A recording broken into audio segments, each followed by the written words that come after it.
Finally, we can see the peace, of course, that is being restored between Ethiopia and Eritrea, just, of course, cascading from that particular visit that we had President Afwerki and Abiy having and negotiating, breaking a stalemate that has been there for quite a while. And these are the fruits of this particular happy medium they have between Ethiopia and Eritrea. We just want to hear from our panelists today, bearing the fact that we know there has been a frosty relations between Ethiopia and Eritrea. Borders now have opened. What does this portend for Eritrea and Ethiopia? Dr. Mustafa. Yeah, Dibal, these are happy moments for two neighbors that have been at war with each other. Very harsh relations between those two countries, and exacerbated by you know, things that were not really helpful helping those two countries. The border dispute between Eritrea and Ethiopia over Badme and other smaller issues is something that have, you know, taken those two countries back. Ethiopia needs Eritrea and Eritrea needs Ethiopia. Ethiopia now will happily be using the port of Massawa for its trading deals, and those are two countries to watch. Huge population. Ethiopia closing 100 million. Eritrea, the amount of trading that we will be seeing between those two countries is going to be extremely large. But now, what happens to Kenya with the lapset, and will Ethiopia be still interested very much on the Lamu port while it can access the nearby Massawa port? These are issues that will be panning out as we go by. Right, Dr. Momonzao. Yeah, I think countries make cost-benefit analysis around things they value, and we call them national interests, things that can make countries to go to war to protect. And territory is one of them. But again, they can make compromises because they are not fighting all the time. They can agree to cooperate at the bilateral level. So this is a bilateral arrangement to open up borders and to enhance trade between the two countries. I think that is not to say that Kenya may be negatively affected as much, because even where we don't have problems with other countries, countries have always used these ports. Some of them have been underutilized, some of them are not up to standard to be able to. So if a country can compete well, it can have infrastructure, then it will attract. Dubai has made itself a safe haven for all kind of infrastructure, and everyone goes there to trade and all this. So all we need to do is pull up our socks in terms of making sure that we are attractive to the region, and it will work for us. And I think it's good, because also opening up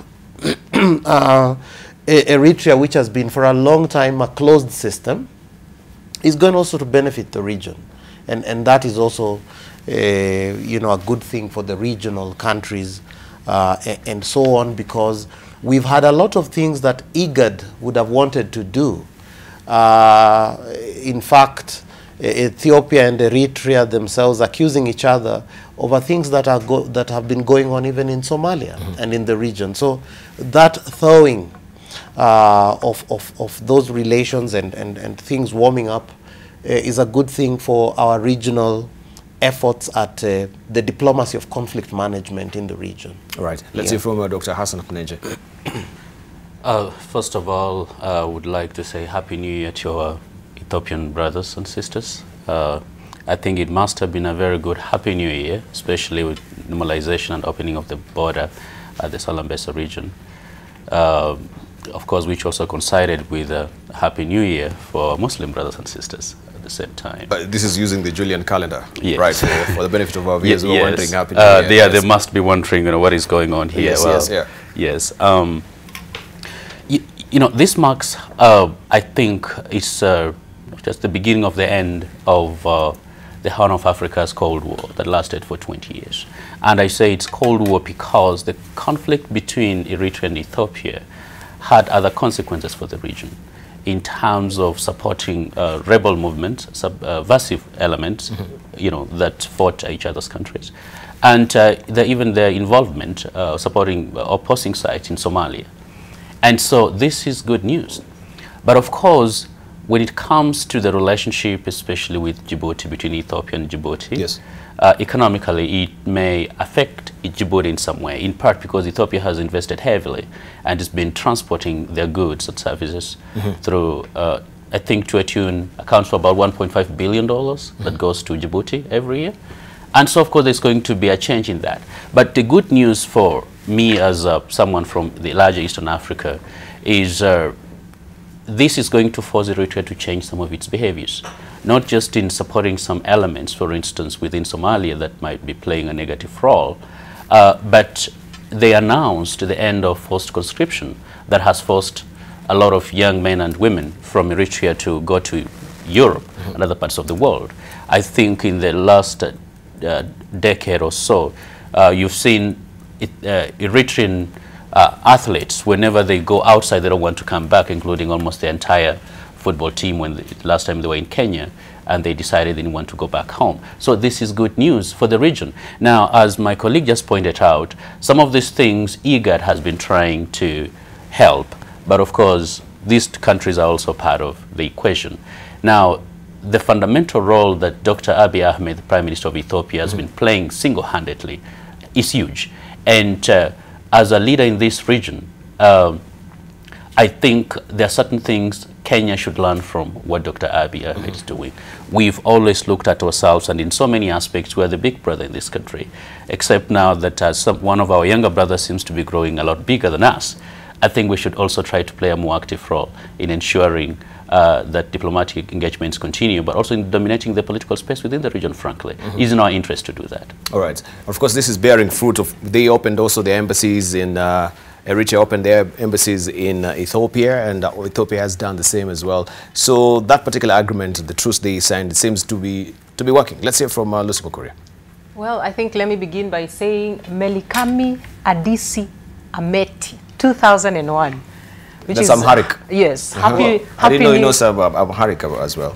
We live in the world of Google. Come on. So I know. Mustafa is so shocked. Me too. Really? Yeah. Well, Happy New Year 2001 to Ethiopia. I think it's a very exciting time for Ethiopia. They seem to be having parties every week, these guys nowadays. No, 2011, sorry. Well, yes. 2011. I think it's a very exciting time for them. They seem to be having parties every week. For me, the most important thing is this. Eritrea and Ethiopia made peace without a single bullet being fired. And I think this is the most pertinent issue at this day and age, where people feel that we must deliver peace by war. I think there's a lot that Kenya can learn from, you know, the two countries, like Dr. Hanenje has said. And for me, I just want to amplify that, especially given, you know, what it seems to be simmering at Migingo. Let us magnify what we have in common. Let us avoid conflict as much as we can. And it's possible to do it. And why we know that that is possible to do? Well, look at Ethiopia, look at Eritrea, they've done it. So yeah, it's going to be a good year for them.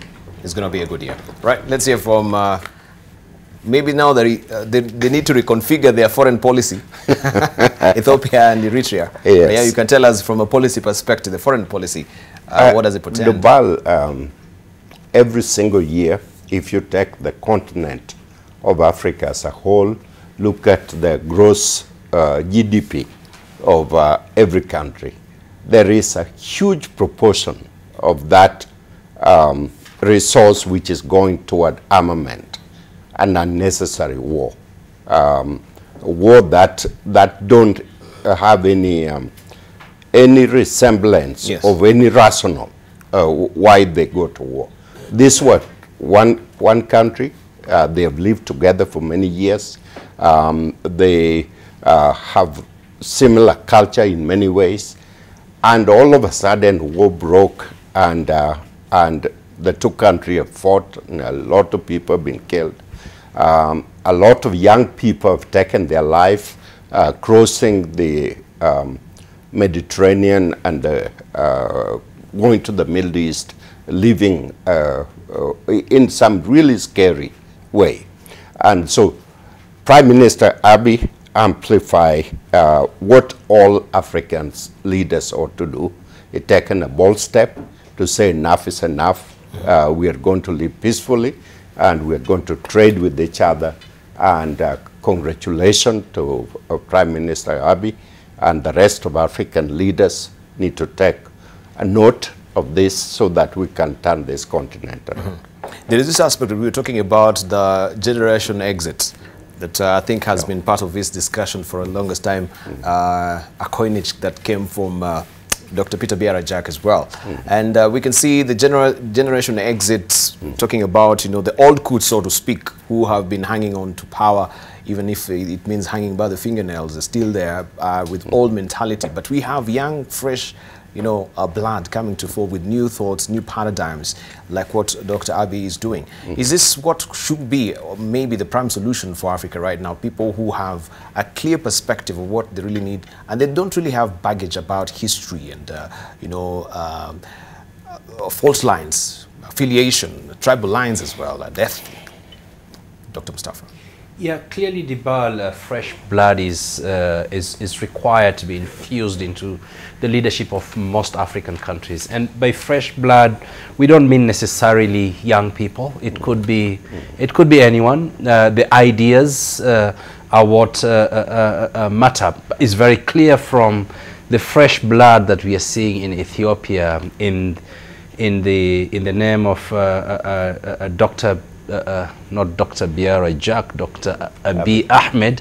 I hope Dr. Biara-Jack is going to be released, and he's one of those young leaders that we are looking up to. And I believe indeed South Sudanese are looking up to. We need these kind of ideas to move these countries forward. Meles Zenawi was also not that old. He was young, but the fact that they had this, you know, bad blood between, there was bad blood between Meles and the Eritrean and his Eritrean counterpart meant that those two countries could not move forward. So Afwerki has done what he's done. Maybe now he needs to get fresh blood to push that country forward. These two countries, including of course all the others in the Horn, Djibouti, Somalia, Kenya, South Sudan, Sudan, if they can take care of the leadership and have visionary leadership, then the Horn of Africa is going to be a very different place. The kind of people that you see in eastern parts of Africa, by nature very hardworking people, exposed, educated, relatively educated compared to other Africans, and this could be a region that propels the rest of Africa in due course. In due course. Welcome back. You're watching Standing on Guard, where we're keeping an eye on the enemy. And of course, we've been training our focus on the new reopening of the borders, that is along Ethiopia and Eritrea. And this has been a subject of discussion. But what does it portend when it comes to Kenya, especially with the ports, lapsets they will be using their own ports as well? And of course, this is good for their business. But let's see what is happening, of course, when it comes to our projects as well here in the country. And I'm holding court this morning with Professor Noah Midamba, who is a Vice Chancellor of KCA University. Also, he's a foreign policy and defense expert. Also, we do have with us Dr. Mustafa Yusuf Ali, who is a conflict resolution and national security analyst as well. Dr. Momonzao, governance and security strategist. Dr. Hassan Kanenje, who is the director of the Horn Institute. Major retired Lucy Mukuria, who is the CEO of True North and also a military psychologist. And finally, Momonzao. Have I mentioned all of you? Oh. Dr. Hassan Kanyenje, who's the director of the Horn Institute. Professor Noah Midamba began with him. Yeah, yes. Right. So let's continue. So we want just to wind up on the Ethiopia-Eritrea borders, which they've reopened after 20 good years. So let's turn our focus on what that really portends for the entire Horn of Africa, and how also will that really adversely affect us as a country as well. Of course, we pray and we wish them well, but in terms of a project, when it comes to LAPSET and all, what do you think will be the blowback of this? Dr. Bomansar. Thank you, Dibal. One thing is that there's a lot of positivity around the whole issue, whichever way you look at it, because it has positive implications for maritime security. Yes. Because countries that are landlocked like Ethiopia would have to have other ways to, navigate their own problems. But now that isn't that whatever. The immigration crisis might be one of the greatest predictor variables we are talking about here, that there might have been other actors over and above just Africa and the two countries we are seeing behind the scenes, because one of the biggest problems we have is that immigration crisis, and so many deaths in the high seas because of that, and the two countries are very much affected, especially Eritrea and so on. And because of that, the opening up of warmer relations and so on, some people were, of course, like you said, were escaping because they don't want to be conscripted and so on. And one country is looking at itself like our security and survival is at stake. So if that is that takes care of that. The other thing is trade. Now, did you know that Eritreans, as the highest amount of dollars in many places, in fact, top 10, stashed in foreign accounts in Switzerland and other places, is in dollars, is Eritrean money. So they can now come back and invest. And the investment is good not only for Eritrea and Ethiopia, but for the entire region. So one thing that one scholar called Raul Prebisch said when he was talking about how will developing countries close the gap between the developmental differential and inequality between themselves and the more developed countries of North America and Western Europe. And he said, you must go integration, and you must go joint infrastructure. And joint infrastructure, LAPSET, and all these development corridors we are looking at. There are so many others like Maputo Development Corridor and all those. In fact, what we have done is just a fraction of what ought to be done. So there is no way that we can say it has negative implications for Kenya. It might be a little bit more costly probably in terms of maybe commitments, but Ethiopia has remained committed to this. There are a lot of things we are doing bilaterally in terms of even hydroelectric power, energy, energy concessions between ourselves and Ethiopia. And the last visit that the Ethiopian Prime Minister Ahmed Abiy had here, it was very fruitful in many ways. You saw even prisoners and other people who had been held coming back and all this. So for me, it's positive, and in fact, LAPSET is just 10%. We have so much that ought to be done. Thank you. Because that is the prescription that was given by Raul Prebisch. Right, Dr. Hassan Kanenje. You asked an important question, Dibal, and with regard to the implications that the current rapprochement between Ethiopia and Eritrea has on some of the big projects such as LAPSET. As a country, we should not launch public projects with the hope that our enemies are going to, or rather our partners are going to remain divided. Countries sometimes are at war, sometimes are in conflict, but most often countries tend to make peace. And so this was bound to happen at one point or another. I want to believe that it is something we also thought through it. But at the same time, I think we should always stay open to possibilities such as those ones. Because what if tomorrow Addis Ababa decides that perhaps joining the LAPSET project is going to be too costly for now? Now, what are we supposed to do? I think that is where our Ministry of Foreign Affairs comes in. We need to lobby, we need to convince them, and to make our product a lot more viable and a lot more attractive.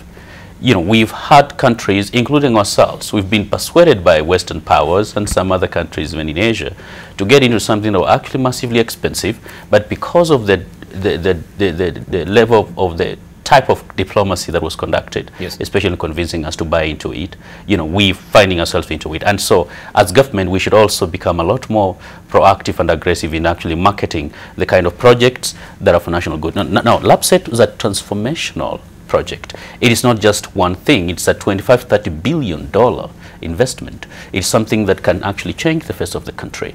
Of course, certain things have not gone the way we anticipated. South Sudan today is in turmoil. We don't know exactly what is going to happen.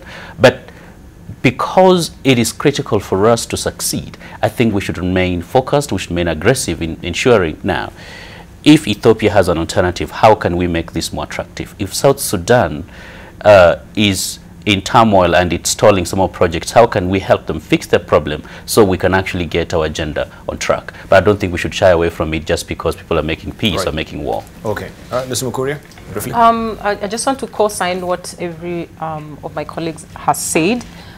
For me, I just want to look at it from the angle of how a leadership that is reflective and inflective can have such an enormous outcome. Because I think everything that we are seeing that is happening right now has happened because, you know, Abiy has made this about bigger than himself. He is one person who I look at and I think to myself, and I was just sharing this, I think to myself, I think this guy has a therapist. Like seriously, yeah, honestly, because he is not driven by whether this will make him feel good or whether it will make him feel bad or he's angry or he's having a big day, a bad day, you know, or this person pisses me off. He's like, what is the agenda that is going to be beneficial for the larger population, and regionally, how can we be able to move forward? So for me, I think we can borrow a lot from him. My friend and I, she's called Roslyn Oro, we had this pact that we made that every morning when we woke up, the first thing we would say was, the ego must die, the ego must die. Because if you don't feel one way or another personally about things, you're able to be very objective about making decisions and how you relate with people. And I think that is the one thing that we can see has resulted very positively in what we are seeing happening in Ethiopia and Eritrea, and also regionally. Right. Let's hear finally from Professor Nomi Damba. Dubal, I agree with my neighbor, my team here, particular Kanenje. Is a happy neighbor. Yeah. Happy neighbor. Yeah. Lucy always make sure we are happy. The point about it is peaceful coexistence among the neighboring countries will always benefit Kenya. We have more to sell and buy. We have more to learn. Ethiopia continue to invest on public infrastructure that are fairly impressive, and also the cost-cutting measures that help them develop those infrastructure. Mm-hmm. You realize that Nairobi is one of the largest cities in the world without public transportation. And so we end up with chaos. So we need to learn a lot of what Ethiopia is doing out there. We have, the more peaceful they become, the more Kenya can sell to Ethiopia. Right. And Kenya will benefit. All right. So LAPSSET is just one of them. Right.